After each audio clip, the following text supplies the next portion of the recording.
What's up? It's Justin reporting in from the new global headquarters of APM Success in Portland, Oregon. This week we're going to do one more review episode covering some popular content from the past around RVU compensation in pain management. We'll be back with a new episode beginning next week. As always, thanks for tuning in. Hey, it's Justin Harvey. Thanks for tuning in to the Anesthesia and Pain Management Success podcast.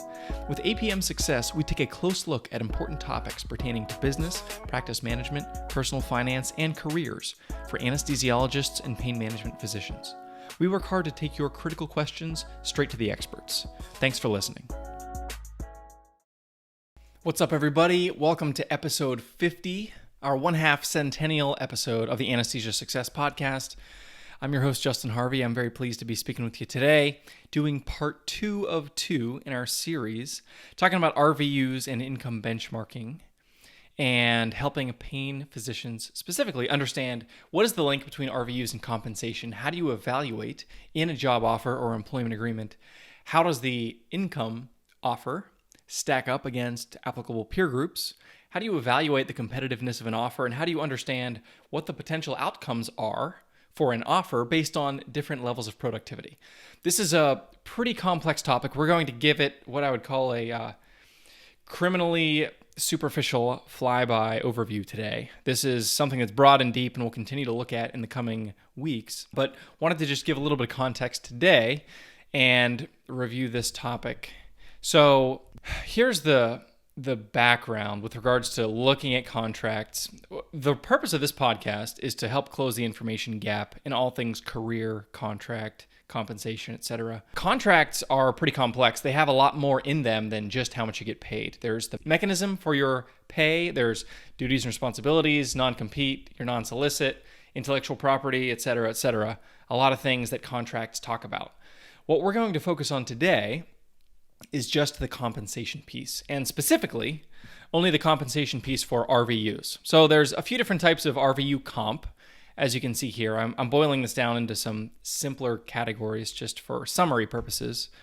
There's also like a salary plus bonus model, as well as percents of collections, as well as percent of net collections, which requires a physician to manage their own P&L.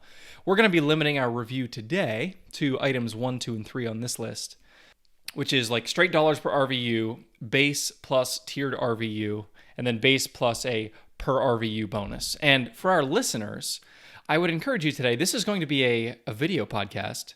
So if you're listening audio only, I'm going to be going through some slides that are going to be sharing some technical content here. So if you're listening, you're welcome to listen, but I would encourage you even more to click the link in our show notes, which will link to our YouTube channel where you can watch the video of this podcast and see the slides that I'm going to share as we go. The goals of compensation analysis. Basically, what you want to do is 3 things. Number 1 is make sure there's no unpleasant surprises. You want to make sure that expectations are clear for you and your employer of what kind of deal you're getting and how that changes at different levels of production. You also want to understand, if you do X number of RVUs or 1.5X or 2X, what is the range of potential outcomes for you? Who has the upside and the downside as far as the compensation arrangements go? And then finally, you want to understand, is this compensation a competitive offer? Am I getting a good deal based on my peer groups, based on other physicians of similar experience and productivity in a similar geographic locale? Because at the end of the day, you just want to be in a situation where you're getting paid fairly and where you have opportunity to grow and to earn what you're worth. So in a production model, the more RVUs you're able to complete, the more you're going to get compensated, and you just want to be very clear about how that's going to function. So in the context of a specific agreement, there's 3 important questions I want to answer. Number 1 is, who benefits from upside potential? In other words, if you produce more work RVUs than anticipated, if you come in and you say, I want to take over the world, I want to run the most efficient practice and have the most happy patients and complete the most, I just want, I want to work all the time, I want to make as much money as possible. What does that look like? And are you, as a physician, going to capture the upside, or is your employer going to benefit from your upside? The second question is, who absorbs the downside risk? So if you produce less work RVUs than anticipated, if you sign an employment agreement today and then in October our country shuts down again with elective procedures because of COVID 2.0 and you're not able to do any productivity type work, who is paying for that? Is your employer on the hook for a guaranteed salary? Or are you on strictly production and you're not making any money? This is an important thing to understand. And the third and final thing that we want to look at in the context of RVU compensation is, how does compensation compare to benchmarks at different levels of productivity? Basically, what we want to do is make sure that we're running the math to understand potential outcomes. We want to do the math problem. Embedded in your employment agreement where your compensation is outlined, there's a math problem. You want to plug in the variables and say, if I do this many RVUs, what is the resultant compensation? If I do that times 1.5, what is the resultant compensation, etc. So benchmarking is an important part of this. And there's a lot of ways to put together a peer group, and I recommend triangulating your sources, getting as much information as you possibly can. So MGMA, the Medical Group Management Association, is, I would say, like the gold standard and one of the big ones, but there's a bunch of others. AMGA, Sullivan Cotter, Becker's, and others. And not to be spurned on this list is anecdotal input. So things you hear from friends, things you read in forums online, or input from mentors or other associates, that can be really valuable, especially if you're talking about a hyper-local offer. I want to join Practice ABC, and my buddy signed with Practice ABC last year. Maybe that associate can give me a sense of what I can expect, what I should look out for, and if I have any room to negotiate. We're going to look most closely at MGMA format data today. We're not actually looking at real MGMA data, but we're going to look at some hypothetical data, and I'm going to show you how to benchmark against it so that you can understand how your offer stacks up against an applicable peer group. So what does MGMA tell us? MGMA gives specialty-specific insights. So, pain management for an anesthesia-boarded physician, broken down by region. So the East, the South, the West, and the Midwest. It's a pretty blunt breakdown. It's not super detailed, but it does break down by area of the country. And it gives percentile breakdowns in the following categories. Number one is total compensation. For example, an anesthesia-boarded pain physician in the Midwest made, on average, $455,000 in total compensation in 2018. That's something that MGMA could give us. That's a data point that it would include. Number two that it might tell us is total work RVU productivity broken down by region. For example, an anesthesia-boarded pain physician in the Midwest generated, on average, 7,150 work RVUs in 2018. And I'm making these numbers up, by the way. They're in the ballpark, but none of these are actual MGMA data points. And then finally, number three, one of the important data points we want to extract is dollars per work RVU compensation, meaning an anesthesia-boarded pain doc in the Midwest was paid, on average, how many dollars per work RVU? $63.60 per work RVU on average, or at the 50th percentile or the 75th percentile in 2018. These data points are going to be really helpful for us in evaluating our peer group and benchmarking a prospective job offer at certain levels of productivity. Now, there are some limitations to using MGMA, and this is one of the reasons I recommend the triangulation method of taking those 7 potential sources of data and using as many as you can get your hands on, including what your friends tell you about local practices. Here's some of the reasons. Number one is it's expensive. It's expensive to get MGMA data. It's hard to get your hands on. Sometimes an employer with whom you're applying will have access to this and they may share it with you if they rely on that benchmarking data to come up with your offer. But sometimes they don't, and sometimes you're looking at having to license data in order to get your hands on it.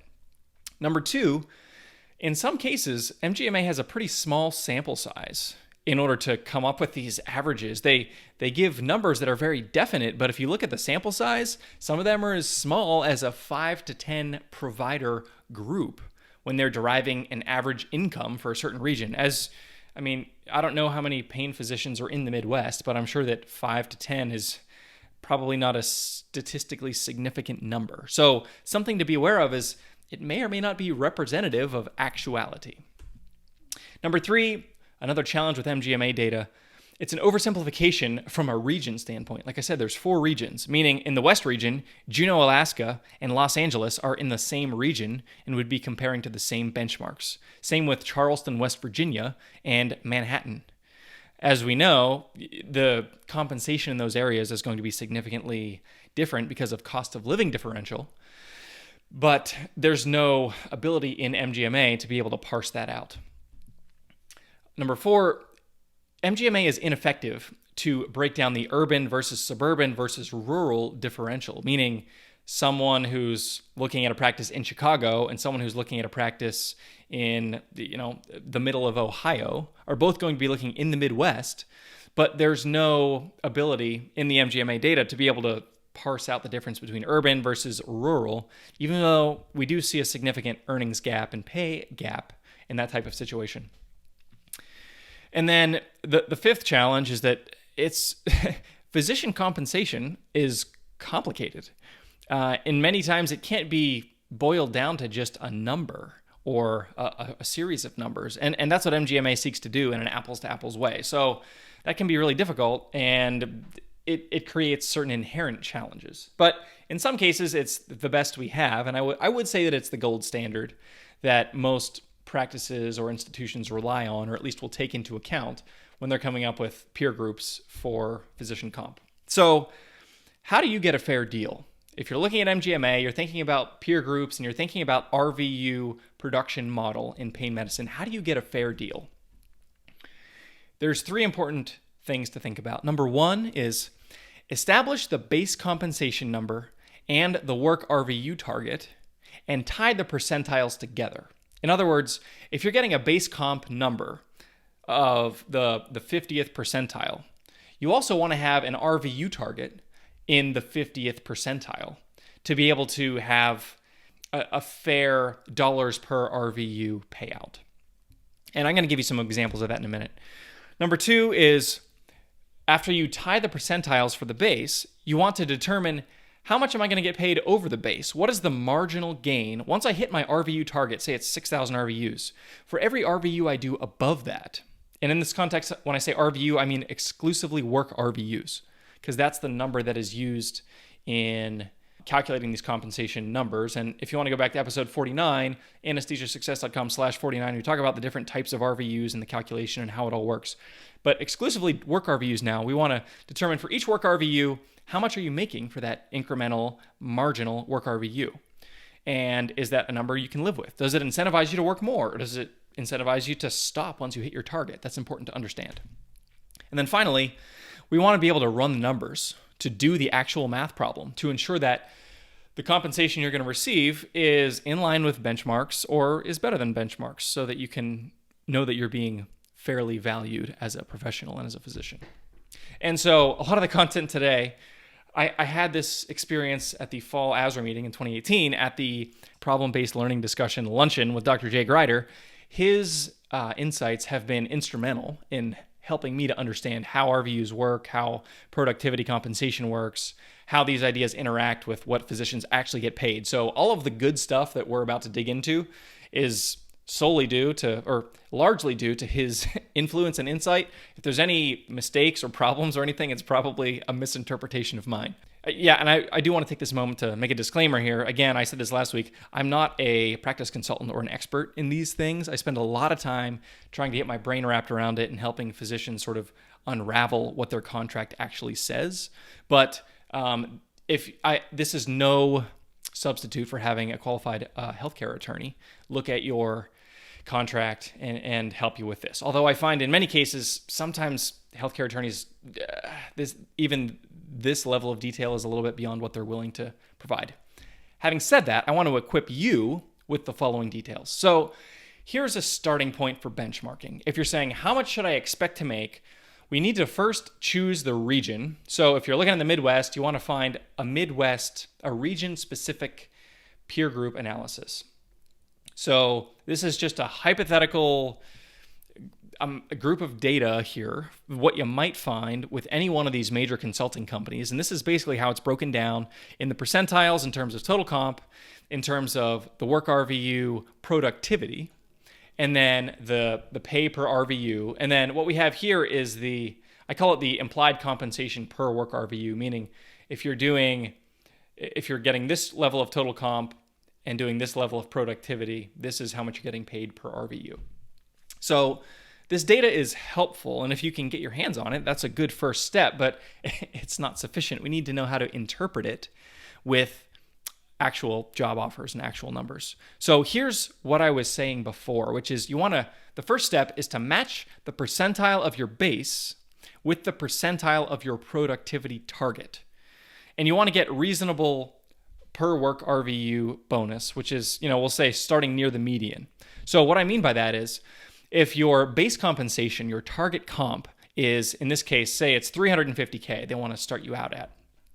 If $350K is your target, your base salary, and you need to achieve a certain work RVU threshold to get paid that $350K, then the threshold defined should be either equal to or less than the percentile for the compensation. So 350K is the 25th percentile.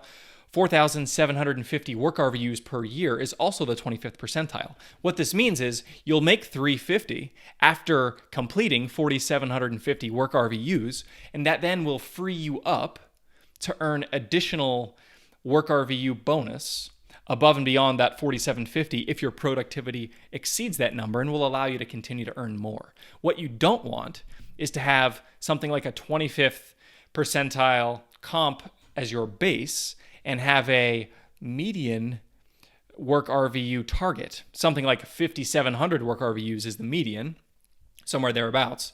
And if you have a 25th percentile base and a 50th percentile productivity target, that means your work RVUs, in this case, are going to be valued at you're probably getting paid like $61, $62 per work RVU, which we can see that the median value of a work RVU, which we're going to have as a proxy for fair value, the median value is $72. So if we're getting paid $62 because we have mismatched percentiles between the compensation and the productivity target, that is where you're going to get shortchanged. So you want to make sure these percentiles match. This is one of these groundbreaking realizations that when I learned this from Dr. Greider, it really gave helpful context for everything.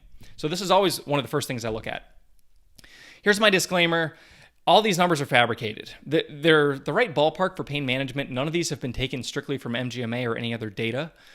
And so I want to just note that you should not rely on any of these numbers to do your actual analysis if you're looking at your own contracts. The relationships between these numbers are comparable and relevant, but these numbers themselves should not be relied upon. Having said that, we're going to look at a couple hypothetical job offers to unpack these principles. So number one, practice ABC in the Midwest. This is something that you might see. A year one base compensation. It's a guaranteed amount of base. There's no production. You're getting up to speed. You don't have really any patient headcount yet. The practice acknowledges that. They're going to give you a safety net. They're paying you $100,000 per quarter. That's year one comp. And then starting in year two, they move you over to a base comp of $350. And this is payable to the production target, meaning you make $350 if you hit your target. And then beyond that, you may have access to a bonus. So the quarterly RVU target is $1,300 per quarter or $5,700 per year. And then the bonus above and beyond this quarterly threshold is $60 per work RVU, meaning if you do 1,301, then you're going to get $60 for that one extra work RVU, and so on. And then finally, we're going to have a year one relocation bonus that you might see tacked on top of $15,000. So what I want to do is do a sensitivity analysis and say at different levels of production, how is this compensation structure going to play out? And is this a fair deal for a physician based on the benchmarking data that we looked at before? So the data is here. So remember, we're starting off at 415 actually guaranteed.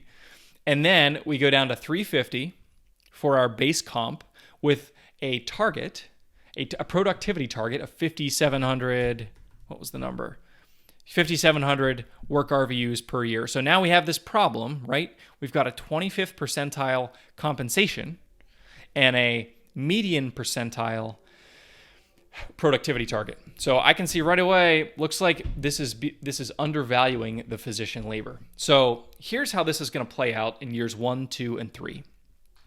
What we see is that year 1, we're on salary, plus we've got the relocation bonus. So no matter what, we're going to be earning $415K come hell or high water, whether you do 0 RVUs or 10,000.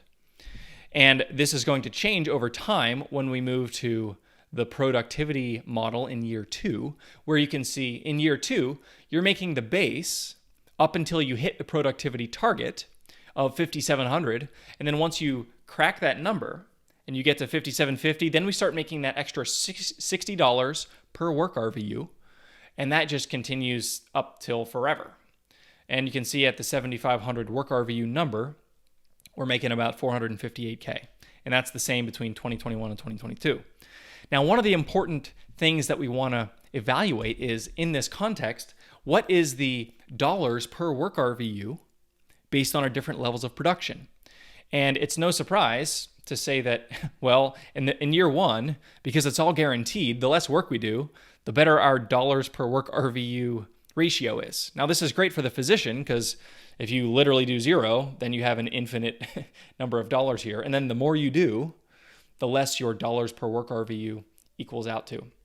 Then in year 2, when you move to a productivity model, as you can see, whenever you approach the target here, you get to this place where your dollars per work RVU is decreasing. And so the reason that this is because you're going to make $350 up until you get to 5,700 work RVUs, no matter what. So if you do 4,000 or if you do 5,700, your compensation is the same. And then as you grow beyond that, then you continue to get paid at that $60 per marginal work RVU number. And that is the same into 2022. So again, we can see here, let's look at a few of the key considerations. If we're talking about tying the percentiles together, we see in year 2, when we go to the productivity model, the productivity target, the work RVU target, is at the 50th percentile, at the median. In year 2, the income paid for that 50th percentile productivity is at the 25th percentile. What this means is it's a bad value for the physician. The second thing we want to look at is the dollars per RVU in terms of that bonus when you earn above the target. What we see is that the dollars per RVU is, in this case, it's too low. It's $60 per RVU, and this is going to disincentivize outperformance. Once you hit your target, you have no more incentive to work harder. Frankly, you don't have any incentive to do anything because you have a guaranteed $350K salary. So if we run the numbers here like we did, we're seeing that this income is not competitive. And with regards to number 2 here, just to be very clear, the reason I'm saying that the dollars per RVU is too low, the other number that I'm looking at to compare that to is this number, the median compensation per RVU. This is the 50th percentile that says, on like in the middle of the pack, I should expect to get $72 per marginal RVU. So when I look at this offer and I see that it's $60, I know that I'm disincentivized compared to my peer group to be working harder to produce more RVUs. As far as evaluating the upside and the downside of this offer, who benefits from the upside potential? Meaning if I work really, really, really hard, who gets the benefit? What we see is that it's the practice that's going to get the better deal because they're paying a very less than the median in terms of the dollars per RVU at $60 per RVU. Who absorbs the downside risk? Because there's a guaranteed base, in this case, the practice absorbs the downside risk. So that is one of the nice things. And if you are a physician who is really worried about productivity, really worried about being able to build your own patients, then this might appeal to you. And then finally, if we're looking at compensation, comparing it to benchmarks at different levels of productivity at a high level, I look at this and I think this is kind of a lackluster offer versus peer groups. And it's just not enough pay for high productivity required. So that's one example, job offer number 1.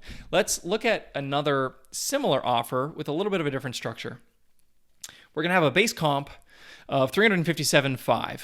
That's paid as a draw and reconciled quarterly, meaning they're going to start off basically letting you borrow money and then you're going to have to pay it back if you don't hit productivity targets. So there's no, in this case, notably, there's no guaranteed base.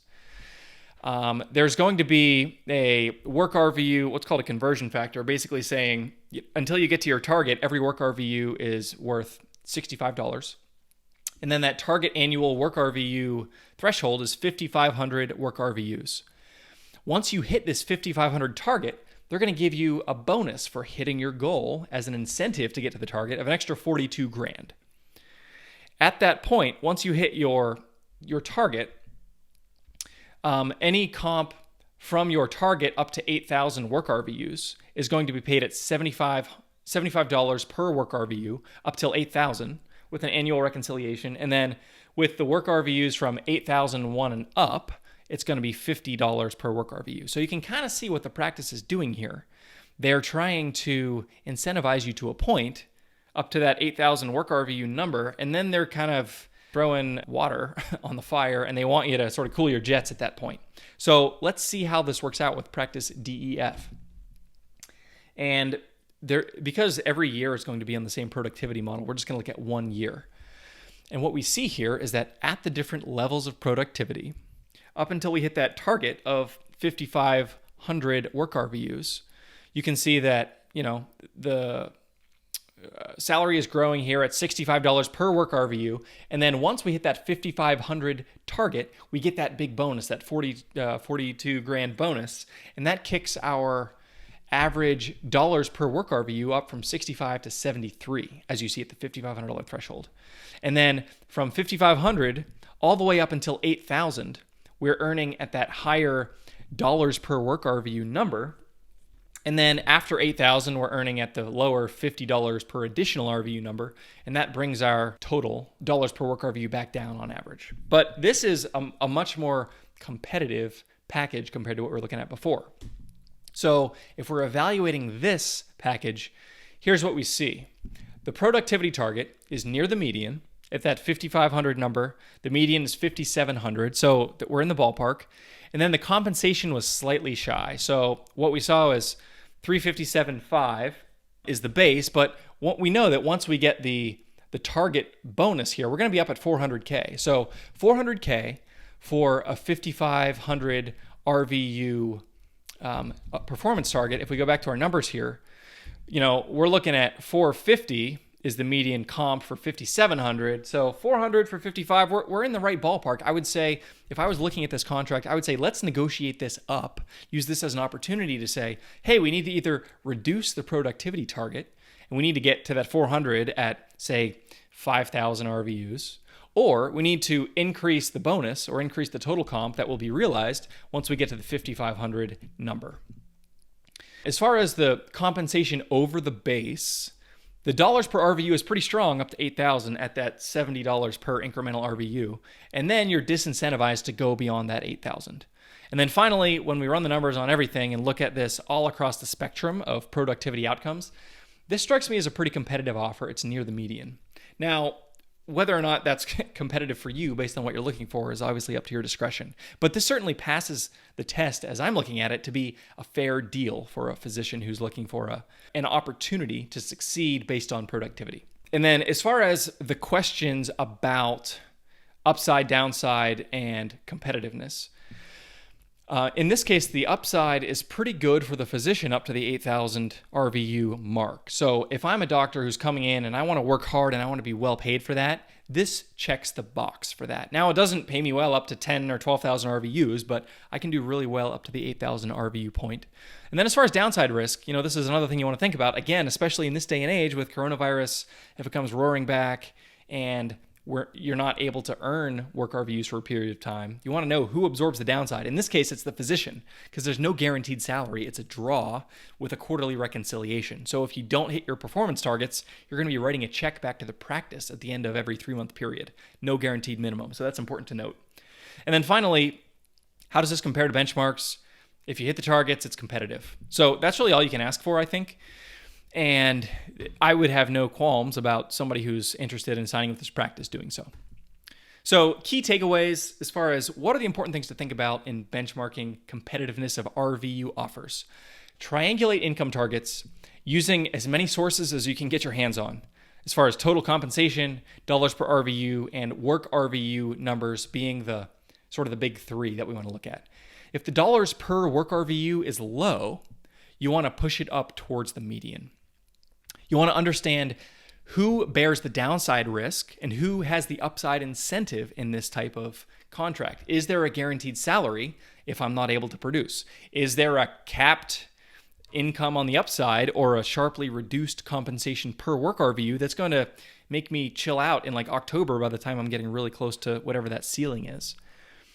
And then finally, just run the math to see at various levels of productivity how this is going to play out. And this is, number 5 here, this is the biggest thing.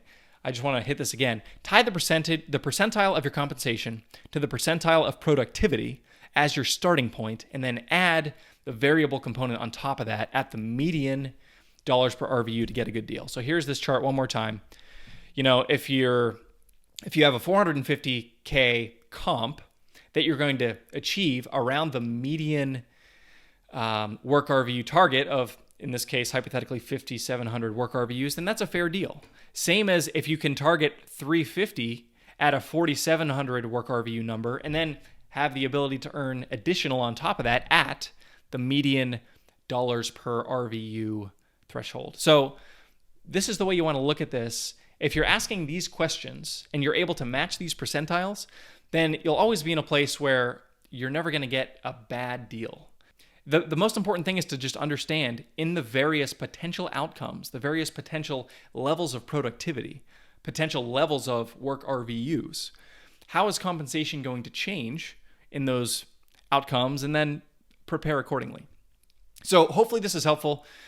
I would love to tackle maybe percentage of production or some other compensation mechanisms in the future. If you're interested in that, send me an email. If this has been helpful, I would love to hear your thoughts. Thanks, as always, for tuning into the Anesthesia Success Podcast. It's been a pleasure speaking with you today. If you liked what you heard this week, head on over to apmsuccess.com, where you can find more content and free resources to help you build a successful career in anesthesia and pain management. If you wanted to leave a review in iTunes, I'd also really appreciate it. Thanks for using some of your valuable time to join me today on APM Success.